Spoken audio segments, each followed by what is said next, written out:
Yeah, I'm not, I'm telling half.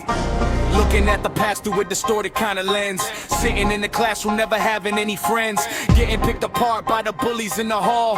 Thinking that the trauma was the reason for the wall. I built around my chest and the coldness in my mind.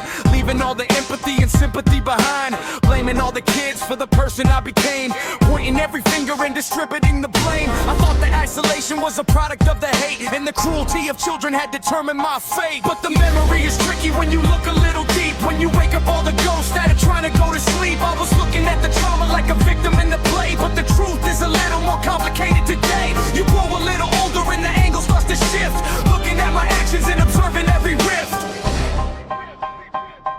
Yeah, I was just a know-it-all who could never shut his mouth. Taking every situation, driving it directly south. Could not sit still, I was bouncing off the desk. Making every interaction totally grotesque. Why would anybody like a kid who acted like a prick? Thinking that I earned it and the bullying was slick.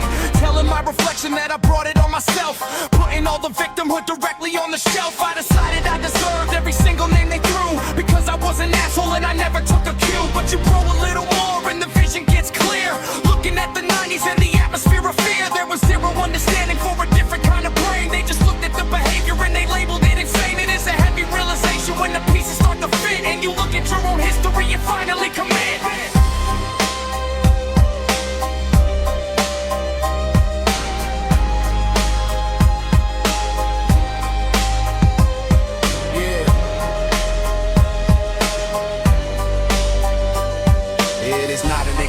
For the things that I would do, but the weirdness was a symptom of a mind they never knew. I was not a mortal villain, I was just a different breed, operating on a totally unrecognized speed. It did not make me likable, it pushed them all away, but it does not excuse the abuse I took every single day. I grew into the man, I'm from exactly the same seed. The neurodevelopmental traits are the ones that take the lead. The